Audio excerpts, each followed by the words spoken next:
All right, now that I have my cherry soda, I know diadems. Look, if I was up in Canada, I would totally be getting that like what is it? It's a generic like it's a national generic brand. I think it's called No Label. Everything is just like yellow and black, and it's just it says what it is. It's just like beef jerky, and it's like a yellow bag that shows like a piece of beef jerky, and that's what it says it is. It's poison to you, Ozzy. Oh goodness. I'm tempted. Well, Derek, it's up to you. I have Arby's has the meats. I have the minis. Hello, oh sheeps. Speaking of temptation, I was just stirring the gotcha capsules as well. You missed it, oh sheeps. You got to keep them fresh, right? It's like the hot dog tumblers. You don't want these to get stale.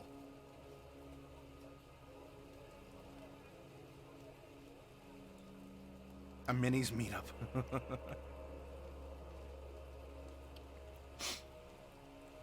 All right, so while I apparently am tempting Derek, possibly O'Sheeps and others, and while Hark is going on an adventuring tear, I hope you're having fun with it, Hark.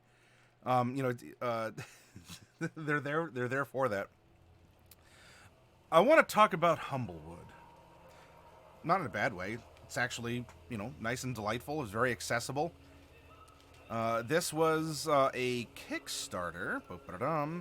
This was a Kickstarter video. In fact, I'm gonna mute this. I'm gonna mute the ambient music here because I'm gonna play the intro video for it, and let you get a prompt of what is Humblewood about, what was their elevator pitch, and then we're gonna go into the player mechanics. And tonight we could probably get through most of them. It's a lot of races, some subclasses, and some other things. And I think it'll be a lot of fun. All right, so here we go.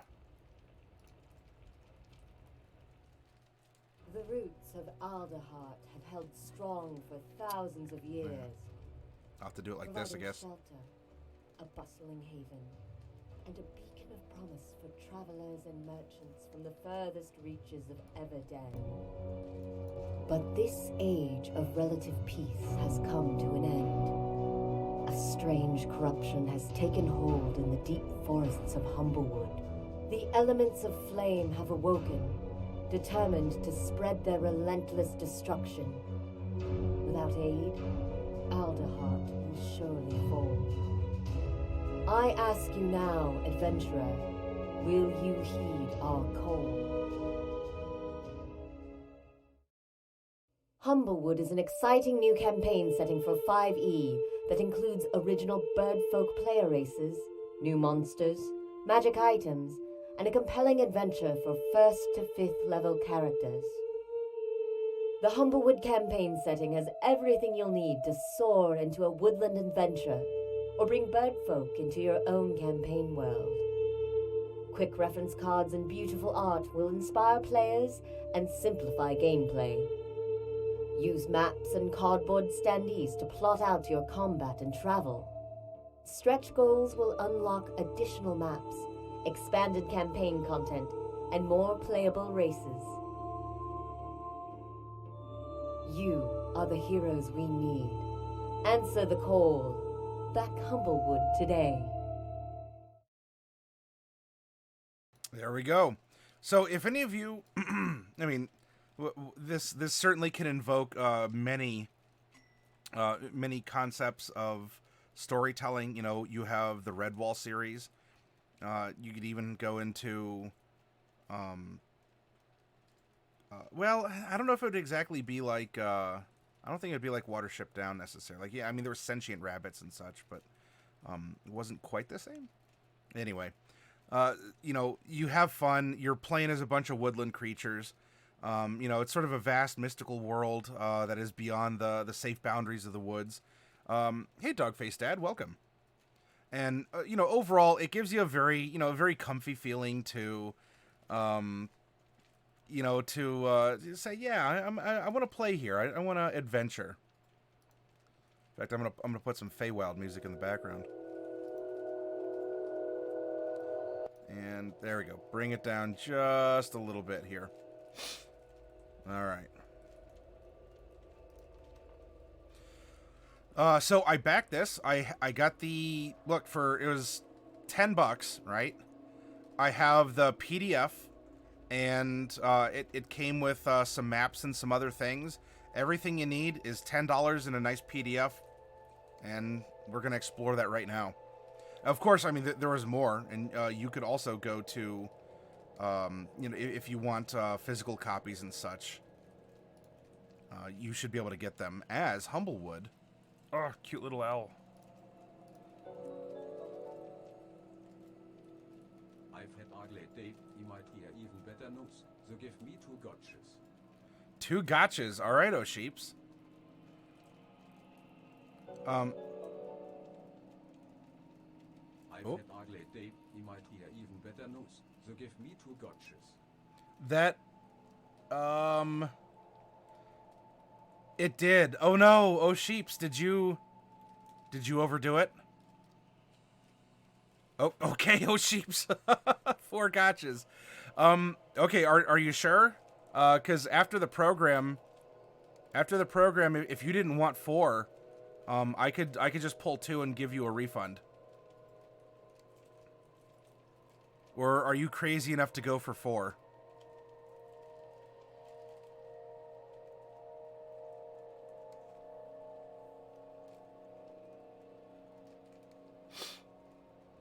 O'Sheeps is going for 4. This could be the best mistake then you've ever made.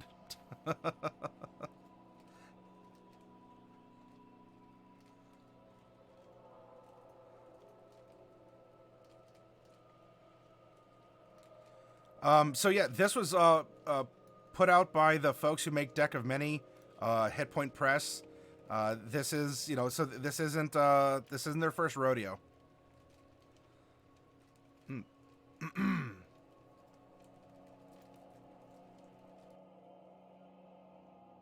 So let's take a look at what we're going to be getting into tonight. And O'Sheeps, I'll pull those capsules here in just a little bit. This is it.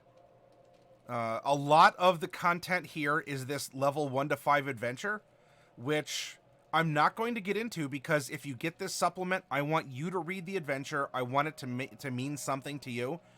And I also want this awesome, like, wonderful core to it to be yours and your experience. So what we're going to look at are going to be the races that are introduced. And we're going to look at the class options, a bard, a cleric, and a fighter. We're going to take a look at some of the backgrounds and some of the other crunch. And depending on the time it takes to do that, we can even take a peek into the bestiary for some new monsters. Looks like 13 pages or so of new monsters, and some other crunchy bits, not necessarily the fluffy bits. I want to save the fluff for you because that is meant for you to understand and you to say, oh, this is really inspirational. Tomorrow and the following day, we're going to make Humblewood characters.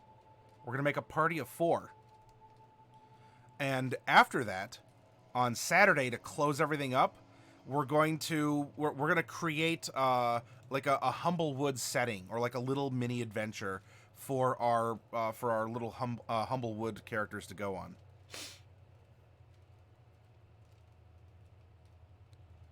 I'm curious, just looking for hooks that you might enjoy.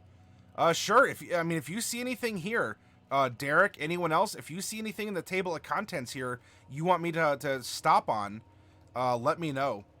I don't want to get into the depths of the adventure, but if you're wondering about the introduction, if you're talking about hooks, like how would you hook adventures into the Humblewood area or something, we can go over that.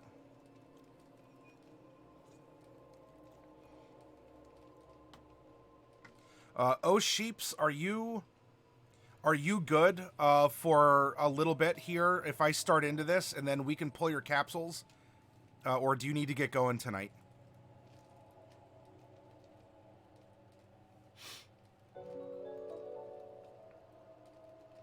This can go to the Ministorno. Oh my goodness. Goes to the... All right, the Minis Dono is going up to 20. Thank you very much for adding to that. The Minis Dono, by the way, is sort of like a give a penny, leave a penny. This is a public pool of funds that people can use to pull gacha capsules to supplement picking up a first dibs box or an entire box. It's money that's already been paid toward minis, and it's just up to someone to invoke its use. You're good, O'Sheeps? All right. So I want to delve into the content, and then what we'll do is we'll take a break, and when we come back, you will get 4 capsules, unless something else goes crazy, and you're pulling all the capsules. Ultimately, because I refresh this between things here, as the pulls get more potent, there's a greater and greater chance for bigger and bigger items.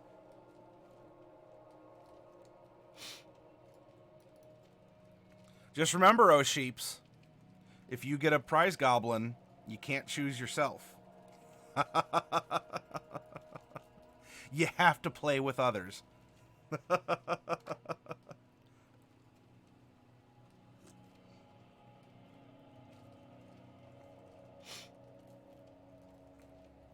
Yeah, you thought you gamed the system. We'll see, huh?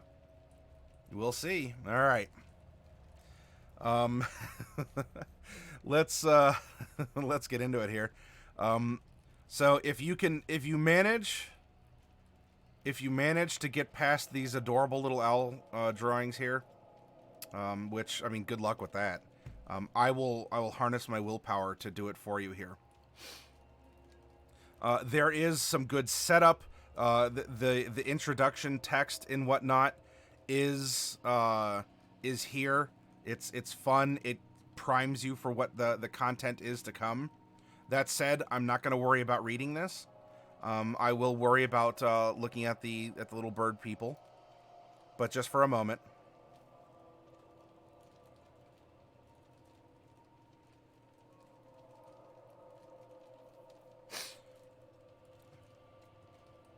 In the faraway land of Everden, etc., and so forth.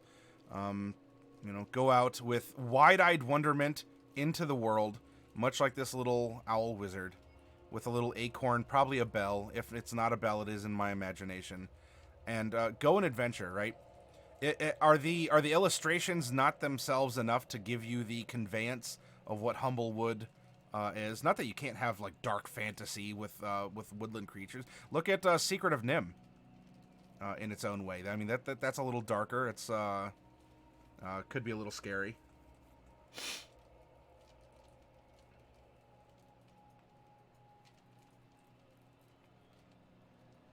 All right, so here we go. Because that stretch goal was made, there are a series of Birdfolk races. And there are the Humblefolk races.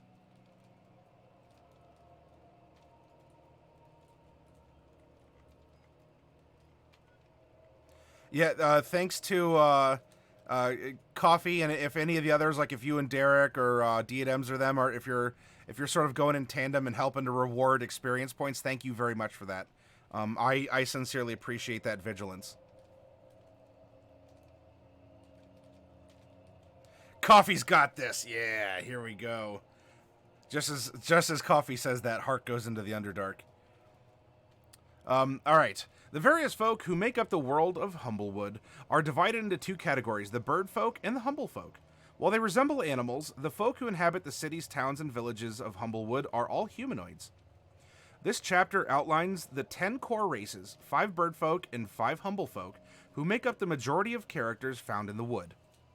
It also details various character creation options, new class options, backgrounds, feats, and spells to help you make your own Humblewood adventurer.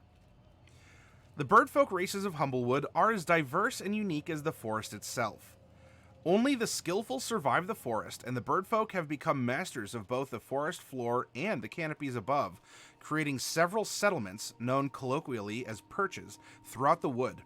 Despite regional differences and cultural peculiarities among the different kinds of birdfolk in the wood, the birdfolk races nevertheless share much of their culture, language, history, and origin myths. This solidarity has allowed them to work together and prosper, creating a harmony in the wood which has lasted for an age. While a diverse group adapted for a variety of environments within the wood, birdfolk also share several physical traits which have allowed them to find common ground in the construction of their perches. Beyond the obvious physical similarities, all birdfolk possess arms covered in feathers which extend into wing-like appendages. While incapable of true powered flight, the strong hollow bones and lightweight bodies of birdfolk allow them to easily use their feathered arms to glide. And unless severely encumbered, all birdfolk can recover gracefully from what would otherwise be a deadly fall. In some birdfolk races, these wings have grown strong enough to bear their owners upward in a mighty flap, while others instead develop talons which make for both deadly and defensive weapons and useful tools for scaling tall trees.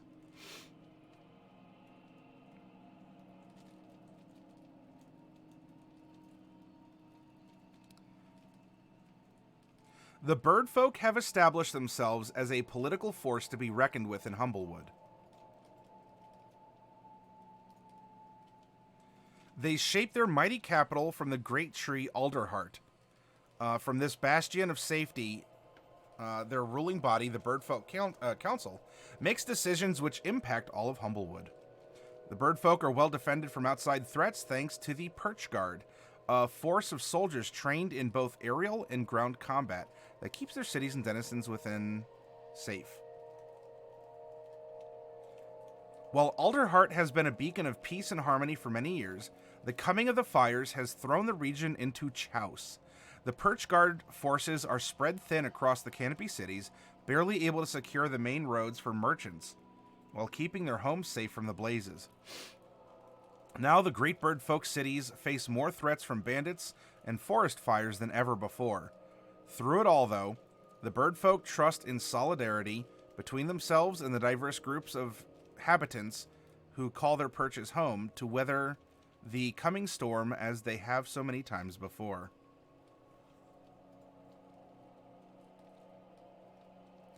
Now the Humblefolk. This is more of the ground-based. We have a foxfolk, a raccoon, a mouse, a hedgehog, and a deer. Not all denizens of Humblewood are birdfolk. The term Humblefolk is used throughout the wood to refer to the non-birdfolk peoples who live a little closer to the forest floor. Unlike the birdfolk, whose shared language, histories, myths, and culture have allowed them to exist in harmony for most of Humblewood's history, the Humblefolk represent a disparate group of peoples, cultures, and ways of seeing the world, many of whom haven't always seen eye to eye. Ages ago, an accord was struck between the people of the forest floor to unite against roving bandits and quell the infighting that was wreaking havoc across the wood. This accord was known as the Humblefolk Treaty, and was witnessed by the birdfolk, who were just then beginning to shape the trunk of the Alderheart. The birdfolk offered the Humblefolk safety within their great city, and many accepted their offer. Over time, more and more Humblefolk migrated to newly established birdfolk perches, though many found birdfolk architecture to be restrictive for creatures without wings. In the same way, some groups of birdfolk, feeling too crowded within the booming perches, began to spread out and seek shelter within small woodland villages. Even today, the birdfolk who choose to live on the forest floor find themselves stigmatized, as a life in the canopy is considered proper in birdfolk society. After the establishment of the treaty, Humblefolk began to live once again in small woodland villages beneath the trees, although now in more diverse communities alongside some ground-dwelling birdfolk. With the expansion of the Humblefolk Treaty to allow Humblefolk to call upon Perch Guard garrisons in times of crisis, the birdfolk militias keeping the roads safe for merchant caravans, the wood truly entered a golden age. Life for many Humblefolk was peaceful and prosperous until the fires came. That's kind of the big world-shaking event / kind of BBEG. With the spreading flames, Humblefolk villagers petitioned the overextended Perch Guard for aid, only to see help arrive too late, if at all. To make matters worse, after many years, the divisions between the Humblefolk communities have intensified. Those who found prosperity in the birdfolk cities have adopted a perch dweller's perspective, while those who live in the woodlands often face a constant threat from brigands and forest fires. Others have even left to join the newly reformed bandit coalition, seeing not only a path for survival, but a chance to get even with the perch-dwelling birdfolk for broken oaths and unequal treatment. Yet, where the treaty holds, vibrant Humblefolk communities can still be found. The Humblefolk are resilient, and each race will devise a way to survive in this dangerous wood.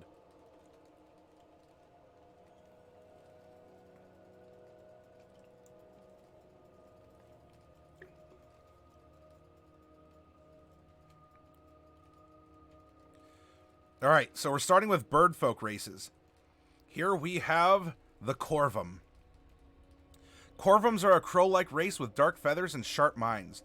Their reputation in birdfolk society is nothing short of villainous, and they are regularly cast as the antagonists of any given situation.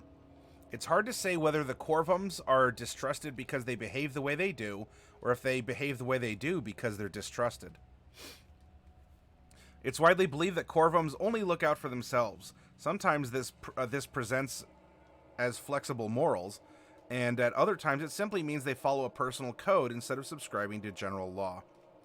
Either way, Corvums are a crafty race, and they tend to get what they want one way or another. Corvums are typically found in positions with a modicum of power, such as advisors to minor officials.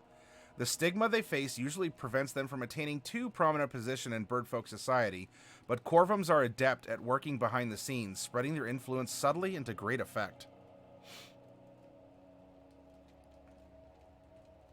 Corvums are commonly accepted, sometimes begrudgingly, to be among the smartest of birdfolk. Keen observers, they trade in information the way others trade goods. They are hungry for knowledge and leverage it to further their goals whenever possible.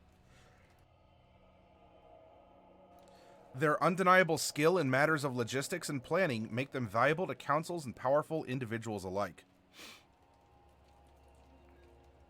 Alright, so this is an int race. Int is 2. Corvums reach adulthood around 18 years. They live slightly shorter lives than other birdfolk, approximately 70. Alignment, I mean, having, I guess, a general trend is understandable, but look, your character is going to be, is going to be different.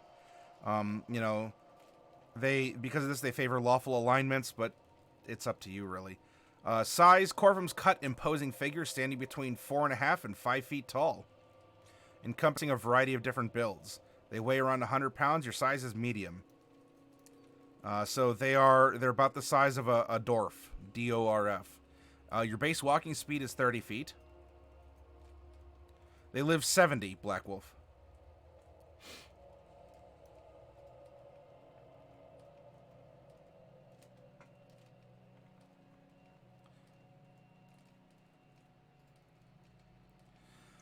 You get glide. Using your feathered arms, you can slow your fall and glide short distances. When falling, you can use your reaction to spread your arms, stiffen your wing feathers, and slow your descent. While doing so, you continue to fall gently at a speed of 60 feet per round, taking no fall damage when you land.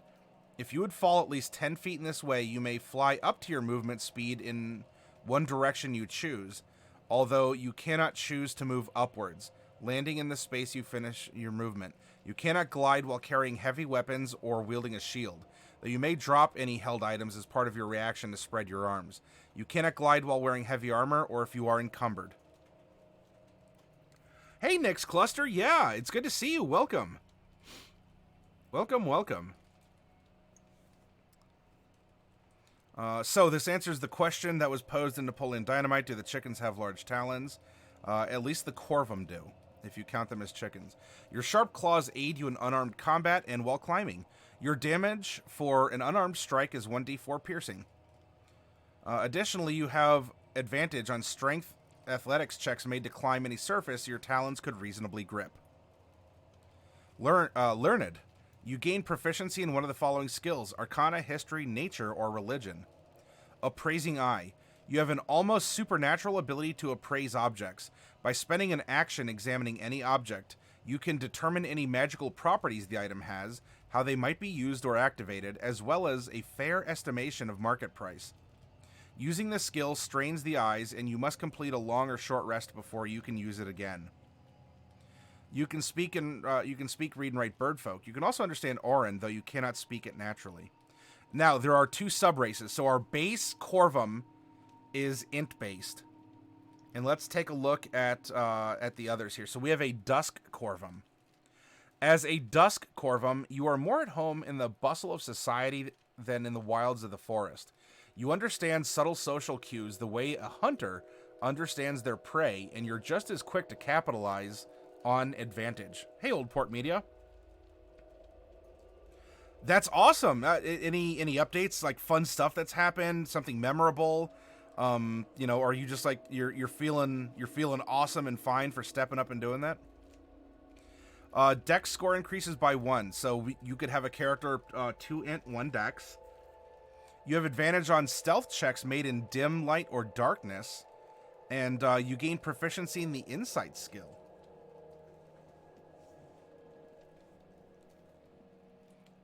Or you could choose to roll a Kindled Corvum. As a Kindled Corvum, you know implicitly that you are the smartest in the room. Your ability to utilize your knowledge to your advantage, along with your deep understanding of others' motivations, makes you a formidable opponent. So in this case, we get, an int charisma. All right. So it would be the reverse of a tiefling. Tieflings get 2 chaw and 1 int, I think. This is 2 int and 1 chaw. Kindled Corvums have a way with words and are accomplished at saying what someone wants or needs to hear. You have proficiency in either the deception or persuasion skill. Additionally, you have advantage on all charisma checks made to convince someone of your exceptional knowledge on any topic related to the skill you selected when you with your learned trait. And that was the original 4 from above. You learn 1 additional language of your choice, gain proficiency in a tool of your choice, and are able to accurately recall with perfect clarity anything you have seen or heard in the past month. So you are getting a partial feat, actually, with Kindled Corvum here.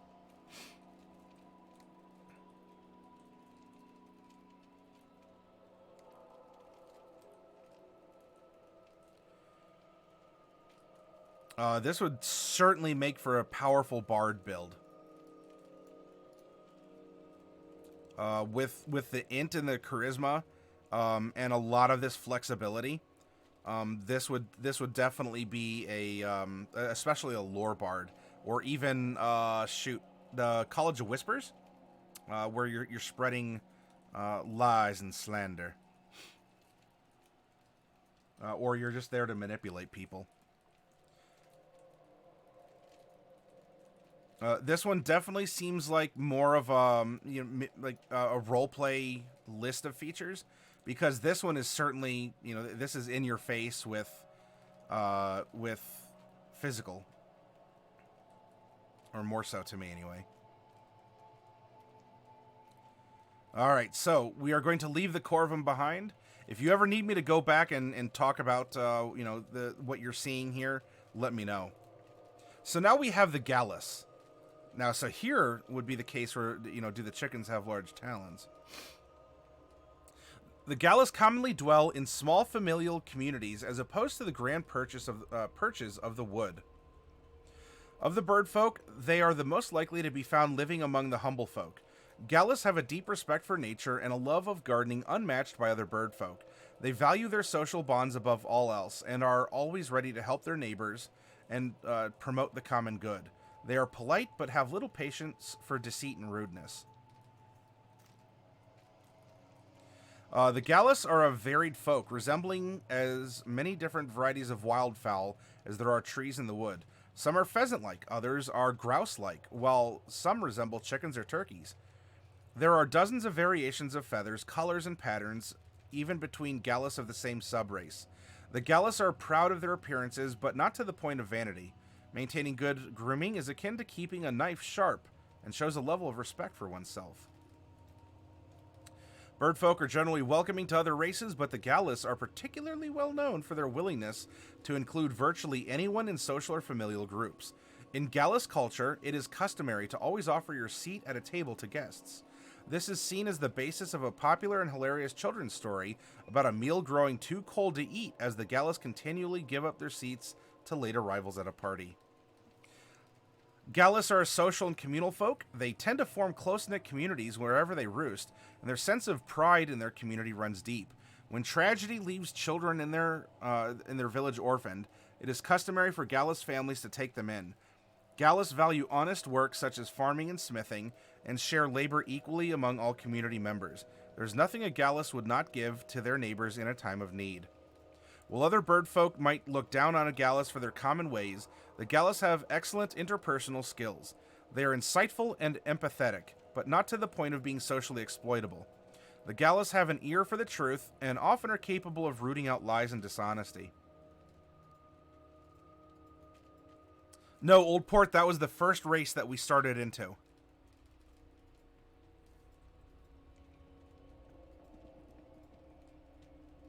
Next cluster. Oh, you're sick. I hope you recover quickly. It's nothing too bad. Oh, yeah.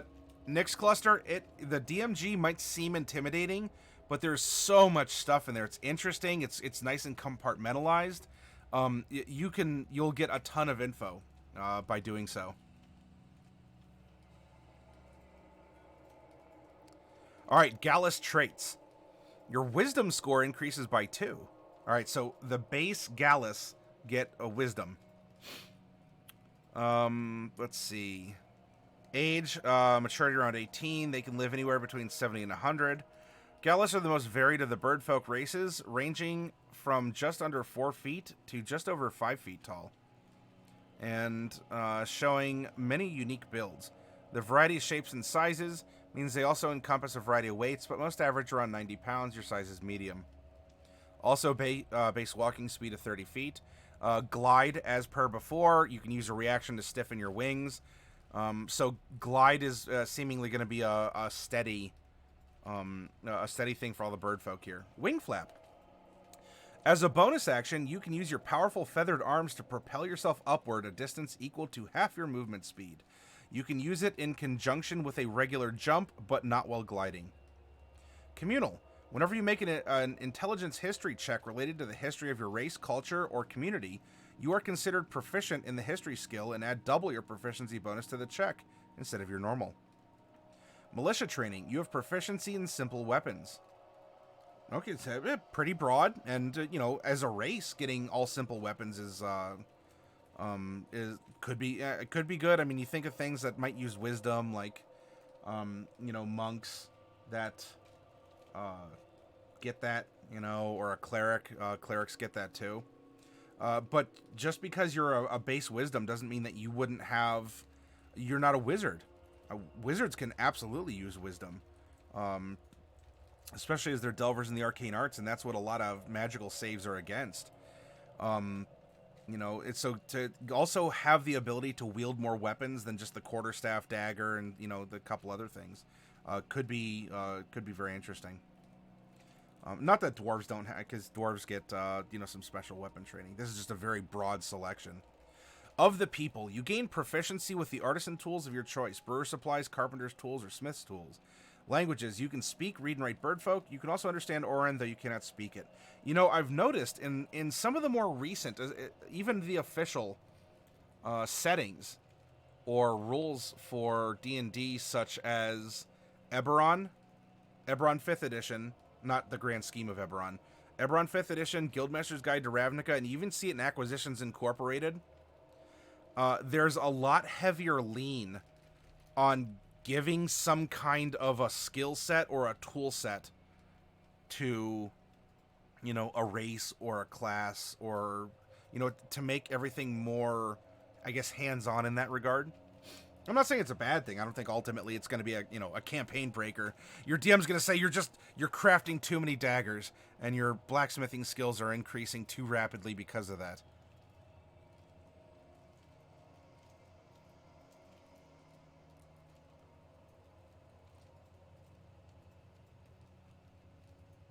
You want to be a more fluent GM, says Nyx. I'm very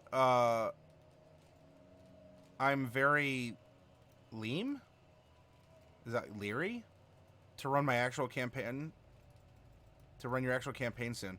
Just remember, though, Nyx Cluster, you will never know all the rules. I'm not saying that to, tell you don't read the rules. Just be okay with the fact that even if you're reading, it could seem overwhelming, or you're like, wait, I read about this, and you start second-guessing yourself. Pursue knowledge of the rules.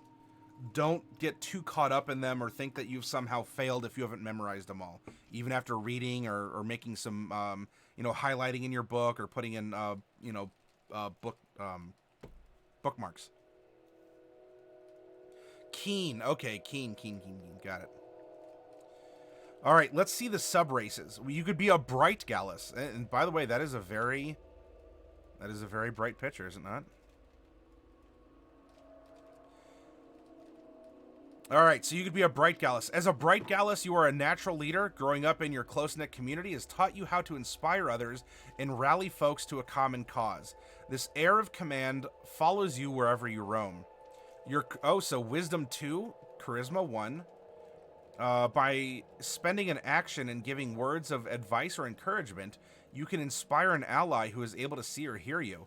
The ally can roll a d4 and add the number rolled to their next ability check, attack roll, or saving throw. Understanding, you have proficiency in the insight skill. Or, you can be a Hoodin Gallus. As a Hoodin Gallus, that's just fun to say, you are of the land.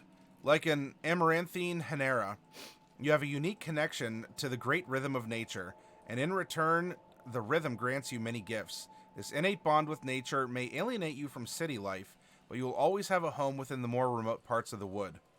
So Wisdom 2, Dexterity 1, you have proficiency with nature, and you also get seed speech. Your connection to the great rhythm is such that you can speak with the greenery of the forest itself. Through speech and touch, you can communicate simple ideas to living plants. You are able to interpret their responses in simple language. Plants in the wood do not experience the world in terms of sight, but most can feel differences in temperature, describe things that have touched them, as well as hear vibrations that happened around them, including speech. Hey, Misfit, welcome. Look at that howdy. My goodness, Misfit is giving us a howdy. That is right proper of you, Misfit. Thank you. By the way, Misfit, after we go to a break here after a little bit, O-Sheeps went absolutely buck wild and got 4 gotcha capsules. So we'll be pulling those when we come back.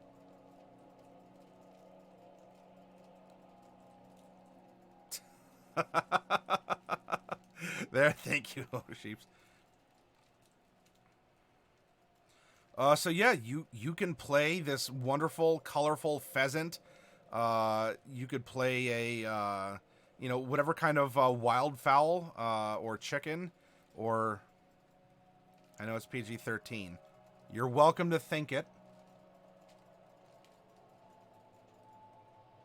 But this is a very wonderful comb. A rooster comb.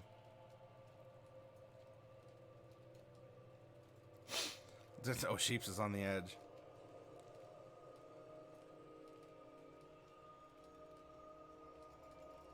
Hey, 12 for 10.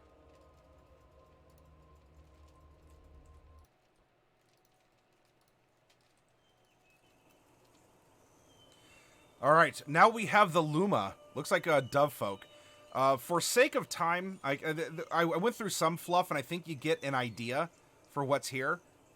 I'm going to be addressing the pictures, as the pictures are fun, and the crunch of the races. Yeah, I mean, this could be on screen. You could always pause if you're watching this on YouTube later or in the VOD.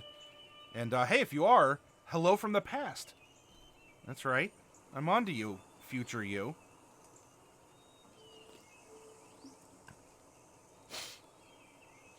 If there were penguins, you know what? I bet we could find something that could replace a penguin, Alexander, that you could easily reskin a penguin. So stay tuned as we're gonna get through the Birdfolk here. All right, so Luma traits. Charisma increases by 2. They reach adulthood around 20, and few of them live beyond 70 years. Your size is small, so we have a small Birdfolk. Shortest and lightest are roughly about 3 feet tall, so they're about halfling size. Your base walking speed is 25 feet. And you can glide as per glide for the other Birdfolk. Wing Flap, as a bonus action, all right, so this is like Wing Flap as per above, because not all bird folk, I think, get Wing Flap. I don't think the Corvum. I don't think the Corvum got Wing Flap. No, they had talons. So they're more a talon based than a wing based, than a wing based one here. So we have another like a feathery wing based one. So they get Wing Flap as per before. Touched. You know one cantrip from the sorcerer spell list. Charisma is your spellcasting ability for the cantrip. You're fated. Whether by luck or guiding presence, you always seem to find your way. You can choose to reroll any attack, skill check, or saving throw. You can decide to do this after your roll, but only before the outcome of the roll has been determined. You can't use this feature again until you have completed a long rest. Languages and subraces as before. So we have the Sable Luma.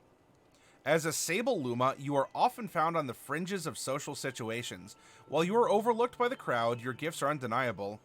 You are destined for greatness. So we're Charisma 2, Constitution 1. Your innate eccentricities make it hard for other folk to figure you out.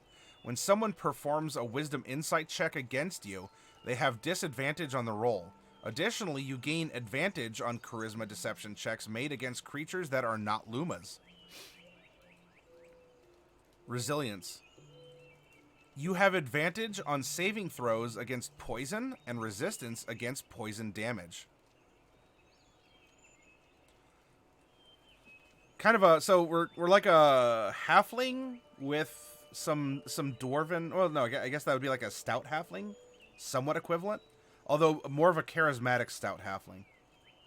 The Seraluma. As a Seraluma, you are revered and celebrated by those around you.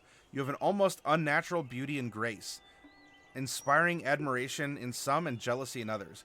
Your wisdom score increases by 1, so Charisma 2, Wisdom 1.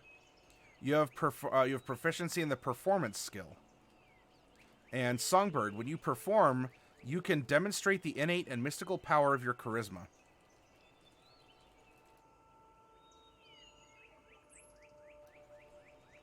You may cast the Charm Person spell once per long rest. This spell does not require any somatic components to cast. Charisma is your spellcasting ability for the spell. Alright, now we come to the Raptors. Hey, Plague Doctor, welcome. It's good to see you. Plague Doctor is another person who's been in the community for quite some time, so it's a pleasure to have you. Is that a pigeon? Yeah, you could be a pigeon or a dove, something along those lines. Just like what with Raptor. How many different Raptor type birds are there? You know, so we've had crow-like birds with the Corvum. We've had dove-like birds or pigeon-like birds with the Luma. Then you had the Gallus, which are sort of like chickens or other fowl. And now we have the Raptors.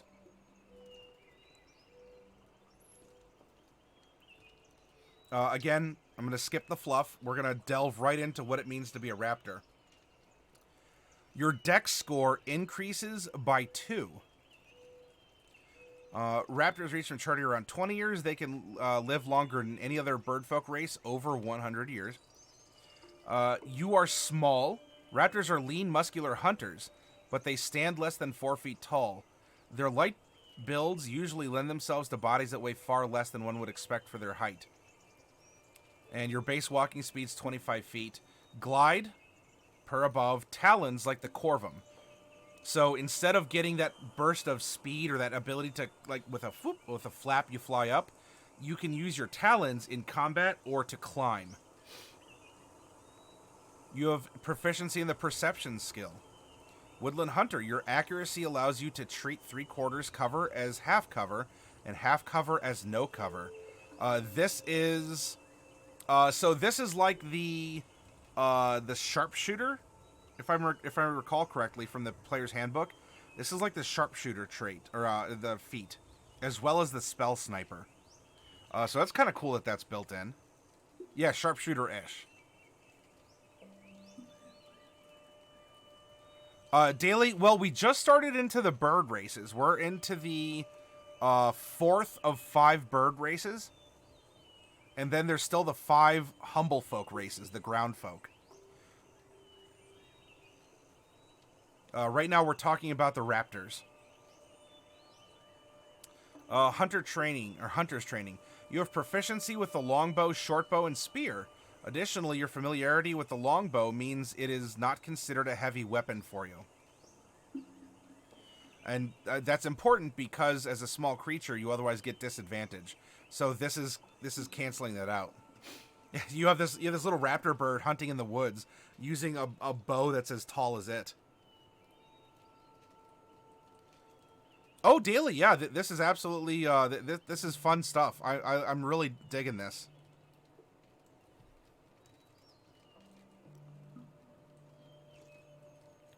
Yeah, Coffee Cat.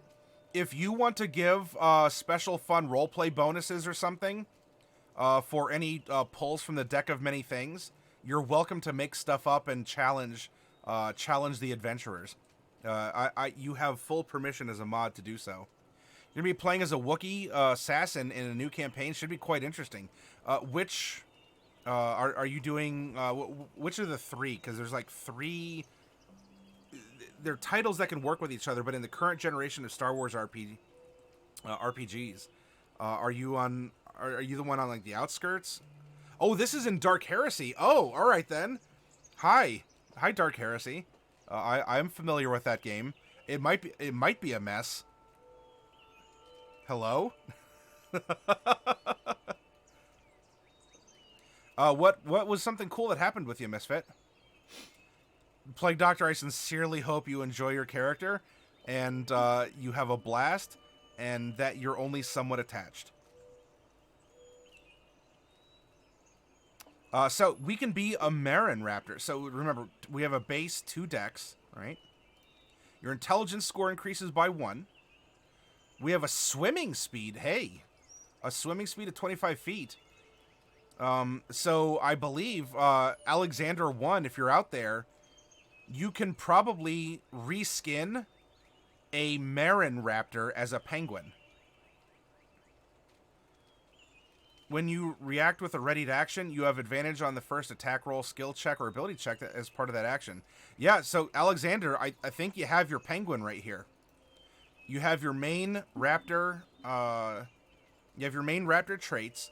Now, as for glide, I don't know, maybe you replace it with something else. The talons can certainly work. But here's one that gets a swim speed. His name is Conk, and he's much too big and dumb to be an assassin, but I max rolled for wounds, and so I'm kind of a tank.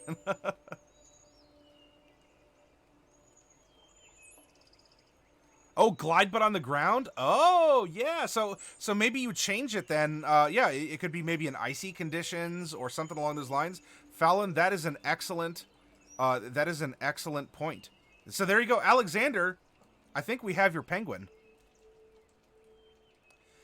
You could be a Mistral Raptor.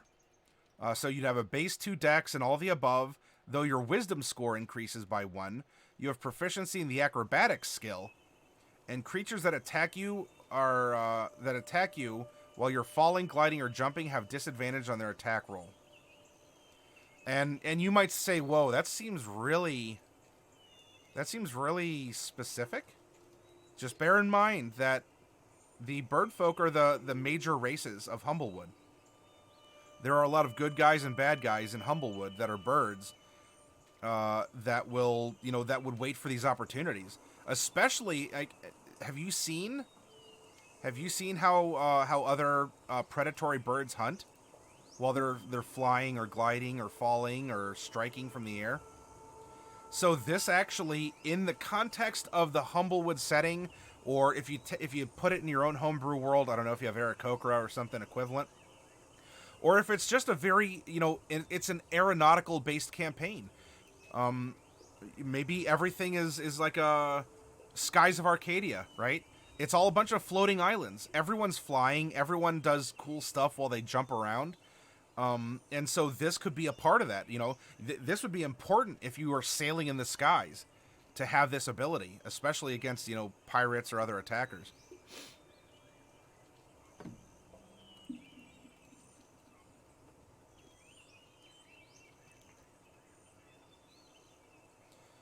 You know, doesn't this look nice? We have a very vigilant, almost like an eagle, nice lantern. And you scroll down, and you can't help but wonder, was that the remnants of its meal? Birds, you know, birds, especially with fish and whatnot, they just, like, tear strips off. It's, like the predatory ones, if they can't, you know, gulp it down. I mean, you just get torn apart. All right, here we go, everyone. We have some owl folk. Yeah, oh yeah, that is completely family friendly. This was a confetti popper. Must be must be leaving a party. There's a lot of celebration, and these are just some paper streamers. All right, let's get to our owl folk. It looks like we have a little bit of burl going on here. Look at that barrel-chested owl. All right, so if you're a Strig, yep, your strength score increases by 2. Strigs reach maturity faster in most birdfolk races, around 15 years. They can reach a respectable old age by birdfolk standards, living around 80. You are a medium-sized bird, or a burb, from 4 to 5 feet tall. So, remember, all the races here, you're 4 to 5 feet tall, at least for the birdfolk. You're on the shorter end. I mean, this is kind of this dwarven society with different types of dwarves. Your base walking speed is 30, and you can glide, and you have talons. All right. Dark vision. Hey, this is the first time we've seen this. You're adept at hunting under the cover of night. You see in dim light within 60 feet of you, etc., and so forth, as per dark vision. Patterned feathers. You have advantage on dexterity stealth checks when you attempt to hide in a forest. You can speak, read, and write birdfolk. We've covered that, though. Look at this barbarian owl.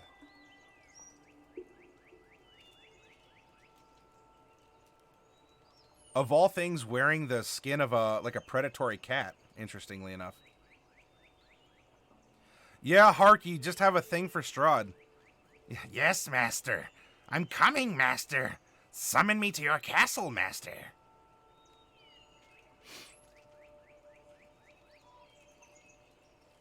Oh yeah, the artwork in the artwork here is it's very fun. All right, so remember we have a base of 2 strength. So here's our strength con build. Con score increases by 1. You have proficiency in intimidation, and when you successfully attack a target with your talons, you can choose to grapple that target as a bonus action.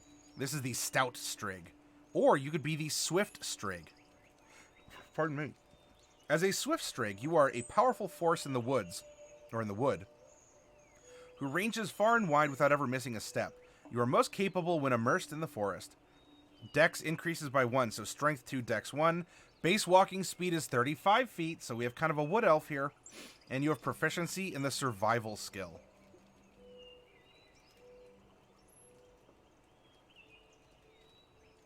Coffee Cat is now lurking. All right.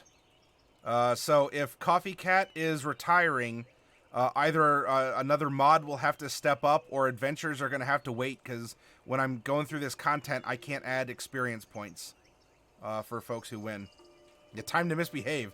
That's right. The misfit will play while the Coffee Cat's away. Derek, Derek, can you do EXP? All right. All of you behave for Derek now. Come on. All right, so now we are going into the woodland, like the forest floor folk. And we're beginning with the Cervan, who are deer. That's right. You don't want a Derek punishment. That's a paddling. Oh dear, says Fallon. All right, here we go. Lots of RP stuff. Get it, read it, it'll immerse you. I think we have an idea from the birds. I will trust you to read the fluff, and let's get into the crunch. Kitty Bird, hello, welcome. Alright, so as a Cervan, as a deer person, your base constitution score increases by 2. Reach maturity around 12 years, but they live to be 100 to 150. You're between 5 and 6 feet tall, so you're bulkier. You're medium-sized, walking speed of 30 feet. Practical. Cervans are eminently practical and like to spend their time learning useful skills for life in their woodland villages. You gain proficiency in one of the following skills: athletics, medicine, nature, or survival.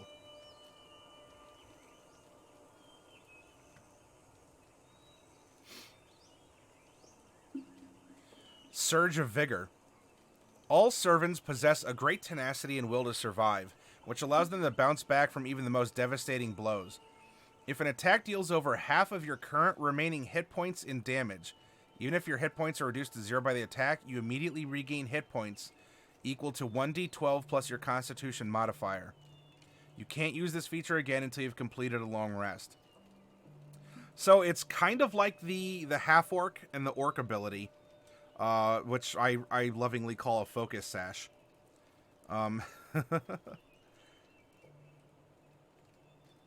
If if you know anyone that hunts, I mean, obviously deer are a popular hunting target, but you might have heard some tales about well, even not hunting, people who've hit a deer with their car, and the deer just sort of gets up and goes, "Hey, I'm walking here," and goes off into the woods. I have this lovely like sounds in the background. This this deer priestess, and I'm talking about hunting them and hitting them with cars. All right, so we're a base Con 2 race, and there's a Grove Cervan. As a Grove Cervan, you are swift and agile, able to quickly maneuver out of harm's way. You are also incredibly versatile and can fulfill a variety of roles within a village or an adventuring party. Dex 1. Con 2 Dex 1, pretty universal. I mean, there's really no one who can't use either of those stats in some way. I mean, you could say, well, the Paladin, because wears heavy armor. You got to be out of that armor sometime. As Derek showed with his character, you're not always in armor. It actually can be hot or uncomfortable, or just by force of habit or cleanliness, you don't wear your armor. So have that, even that little extra dex can help. Let's see. Base walking speed is 35 feet. Your base long jump is 30 feet, and your base high jump is 15, with or without a running start. And opportunity attacks made against you are rolled with disadvantage. Yeah, in a sense, Fallon. Watch last night's VOD for more information about that.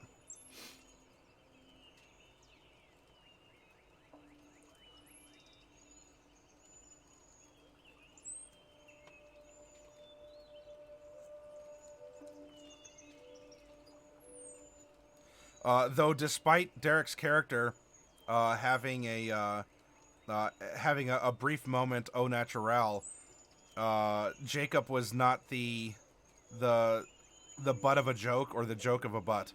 That was made last night. Yeah, there you go, Hark. You got it.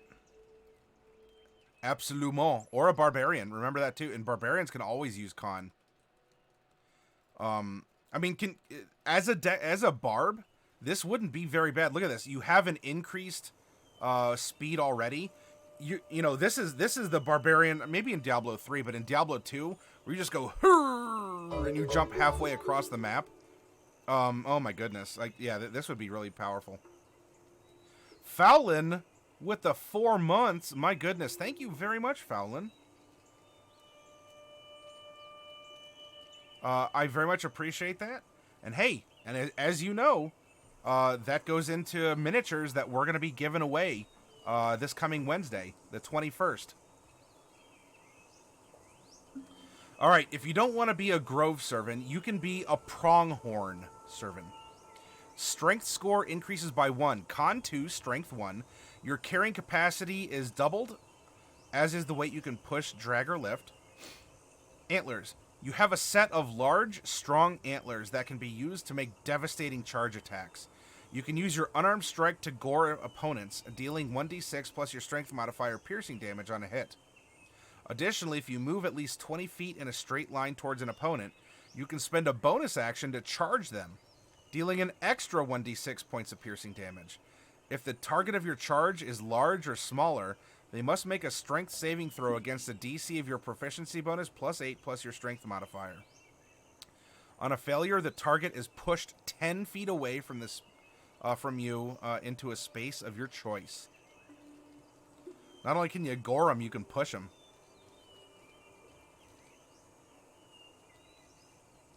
Oh, you get a little dizzy there, Hark? We could be a hedge. My goodness. Should I even read the stats, or do I just need to keep this picture on screen for 5 minutes? Either's fine. Yeah, yeet the race feature. That's right, old port.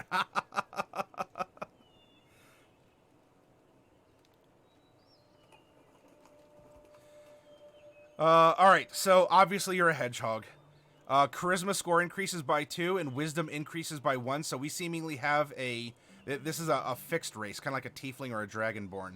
Yep, because there's some meese after this. Okay, so charisma 2, wisdom 1. Hedge take longer to mature than other races, reaching adulthood around 20, but they can live to 120. You are small in size, and your base walking speed is 25 feet. You have a burrowing speed of 15 feet. You are capable of burrowing through soil, but are unable to dig through anything more substantial with just your clawed hands. So, very interesting to have a burrow speed character. You know, oftentimes we see fly, swim, or climb. In this case, if the DM allows for it, you know, through sand or through some soil. A burrow speed of 15 feet.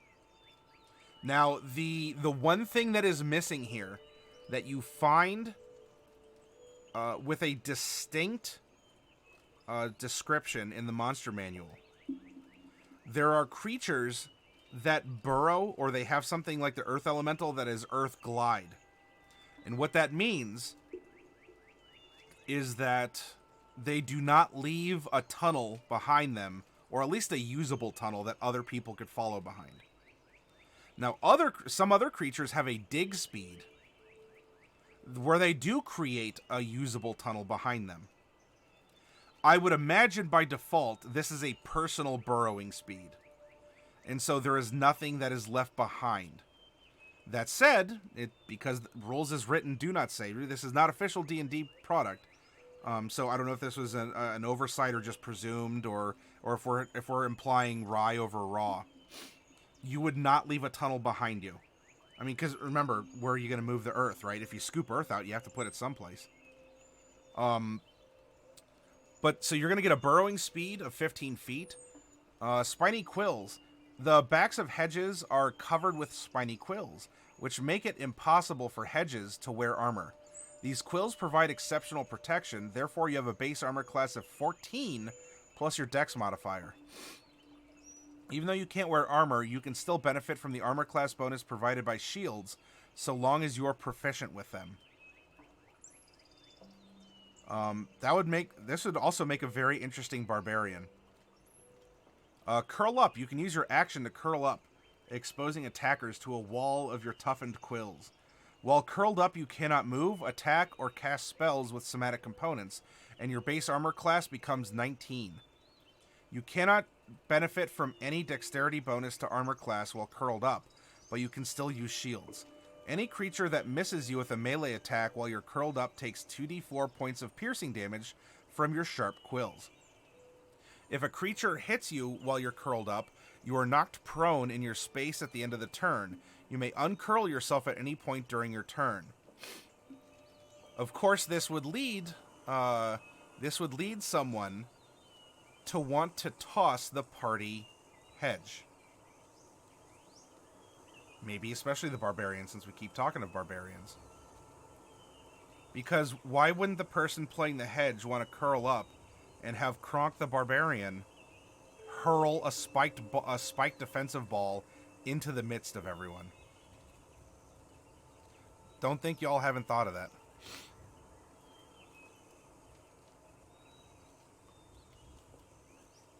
A natural spin dash attack. Yeah, or a homing attack too.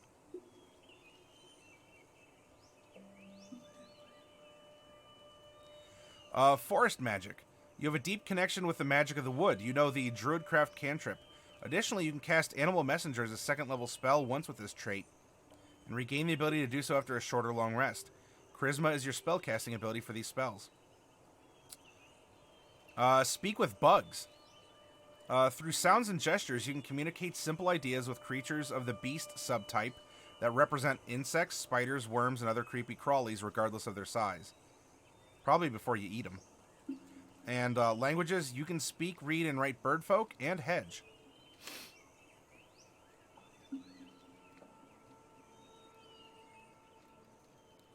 Yeet the bard. And Sheep's just saying, get out of my head. Oh, yeah. So the Hedge pulls out a warhammer, but from who knows where. Just we call that hammer space. All right. Looks like we have a swashbuckling mouse here. Look at that little ruby-studded, stud. All right. We have the Jerbeen. Oh, these aren't mice. These are gerbils. What am I talking about? These are gerbils. Get out of here with mice. This isn't Redwall. All right. As a Jerbeen, your dex increases by 2 and your charisma increases by 1. That's styling and profiling. Woo! You got it, old port. You are small because you're 2 to 3 feet tall. Standing leap, your base long jump is 30 feet, and you're, I don't know, maybe if you want to say it's a mouse, it's a kangaroo mouse, but look, that's a gerbil. Come on, folks. Your base long jump is 30 feet, and your base high jump is 15 feet with or without a running start. You can move, pardon me, you can move through the space of any creature that is of a size larger than yours. Makes sense? Take heart. You have advantage on strength saving throws and saving throws against being frightened, as long as you're within 5 feet of an ally who isn't frightened or incapacitated that you both can see and hear.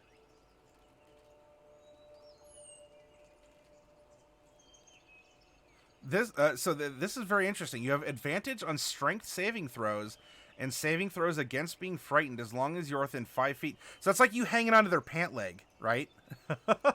You know, you're getting blown away in a gust of wind, and the DM says, all right, make a strength save. And your little Jerbeen here just holds on to Kronk the Barbarian's pant leg. All right, team tactics. You can use the help action as a bonus action. Ooh. It may not seem like it, everyone. This is actually pretty powerful. This is pretty powerful. I don't know if it's broken per se. But to use the help action as a bonus action is absolutely, I mean, it's halfway to Kobold. It's not that bad. Well, all right, so the reason I say this, not that anything can't be abused, you're just, and maybe that's the point, you're a constant chatterbox. Hey, did you know this? Hey, were you aware of this? Hey, let me help with that. Hey. Because the help action, I mean, this is helping on, you know, any sort of, skill check, or this is to help take the edge off of combat, or things along those lines, by imposing disadvantage, giving advantage. And so it's not necessarily like super bad or broken, but certainly, if you as I don't want to say this because this is going to sound very Munchkin. If you're not doing team tactics all the time until your DM tells you to stop, then are you playing the character correctly? I hope we don't have another Kender on our hands. At least what people generally consider the Kender to be, like, nuisances and annoying. Hey, did you know this? Either that or you kind of play it off like Mame Shiba. Homebrew it out with annoyance stacks.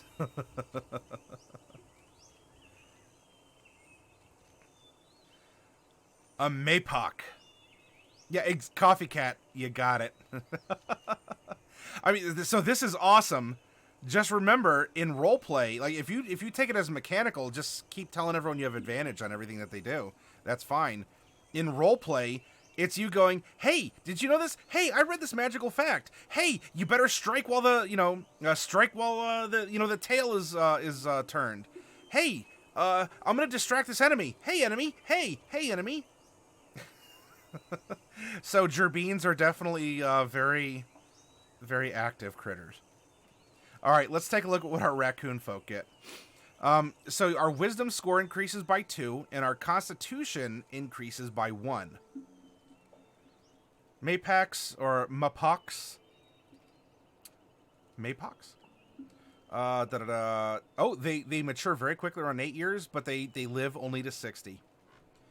Such is the life of a trash panda. 4 and 5 feet tall, so we are medium-sized. Base speed of 30 feet. We do get 60 feet of dark vision. So these must be our dark vision ground dwellers here. We have a climb speed of 20 feet. There we go. You have advantage on saving throws against poison and resistance against poison damage, because if you're going dumpster diving, you got to be able to, you got to be able to eat the bad stuff. Scroungecraft.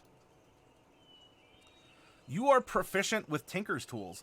Additionally, you have the ability to construct crude but functional versions of common items using materials present in your surroundings. You may spend 10 minutes to craft these materials into any tool or piece of adventuring gear worth 30 gold pieces or less. The item will be completely functional, even capable of passing for a disguise if you crafted an article of clothing. Tools, along with any other item that would logically break on its first use, such as caltrops or arrows, will become useless afterward. Scrounge-crafted items will otherwise last 1 hour before falling apart. This is kind of similar to an ability that lizard folk get out of Volo's Guide to Monsters, where they can turn bone and skin and other things that you get out in the field into items, into useful items. Feels Forge Cleric, man. Raccoons get a talking tree that says only 3 words and only in one order. but it's the inflection you gotta listen for.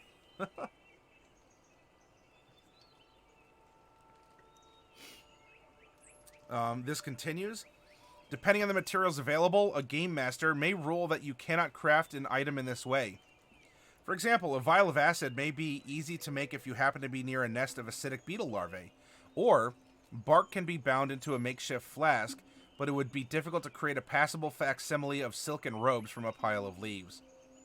Should you have access to the proper materials, you can spend 8 hours converting an item you have scrounge crafted in this way into a permanent version, so long as you start this process before the item falls apart. Items crafted in such a way will function exactly as a normal version of the item. And if you have proficiency in the tools used to craft them, they can even look professionally crafted. Otherwise, they retain a rather rough, cobbled-together appearance. You can also use Scroungecraft to repair broken equipment, provided you have the materials on hand, though how long your repairs hold together is up to the GM. And so where this combos is you have the craftsman Mapach here that has a lovely assistant of a Jerbeen. And with every skill check, it's, hey, look, there's a dent. Hey, can I polish that for you? Hey, the fire's getting low. Hey, do you have any bellows? Hey, look at there's a leaf over there. Hey, I'm hungry. Are we on break? Hey. Yeah, most likely, Kitty, if the materials are present and the GM approves.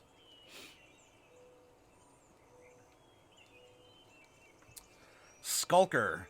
You have advantage on stealth checks made in dim light and darkness.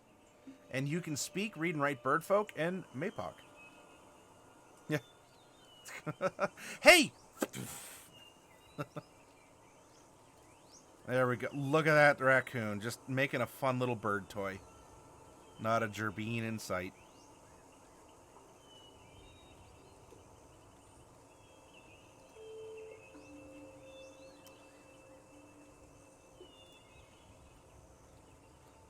Lastly?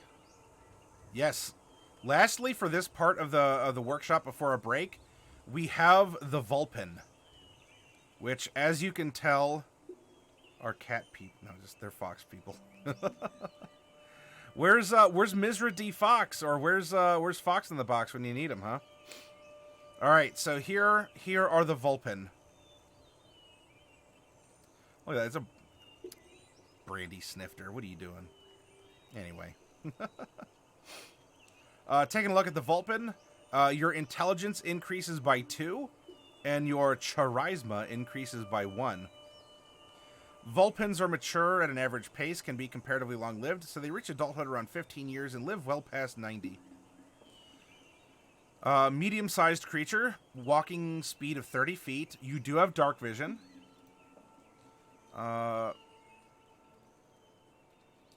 Bite. You have sharp fangs that enable you to make natural bite attacks. You can choose to bite as an unarmed strike that deals 1d6 points of piercing damage, which can be calculated using either your strength or dexterity modifier for both the attack roll and damage bonus. Evasive. You add your intelligence modifier as a bonus on all dexterity saving throws. Ooh. Ooh. That could be really good. Whew. So you're running a rogue or a bard, and you are a fox person, a Vulpin. Because, good golly gracious, that could be absolutely ridiculous. For, especially if you are a rogue and you have evasion and other things. You're just not failing those, unless something extraordinary happens. Alright, so you have a Bewitching Guile. You can cast Charm Person as a first level spell with this trait, and regain the ability to do so when you finish a long rest. When you reach 3rd level, we have innate magic. When you reach 3rd level, you can cast Ambush Prey as a 2nd level spell with this trait, and regain the ability to do so when you finish a long rest. When you reach 5th level, you can cast Fear with this trait, and regain the ability to do so when you finish a long rest. Intelligence is your spellcasting ability for these spells.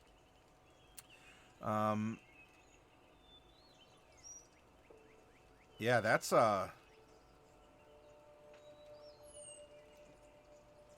interesting. Huh.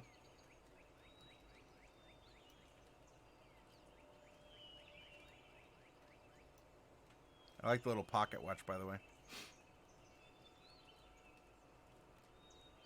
I don't think there's anything here that's necessarily like I was talking about dex, but you know what? There's a lot more to just dex saves. And a lot of times you're still taking at least some sort of damage. I mean, you could make a super dex build. I don't think that ultimately breaks the. I don't think it ultimately breaks anything. Especially because you don't get dex intrinsically. You get int and charisma.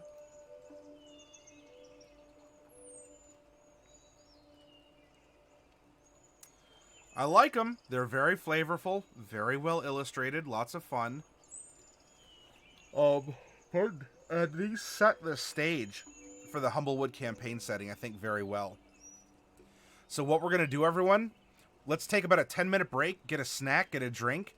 When we come back, before we review any of the other stuff, because we have some... oh,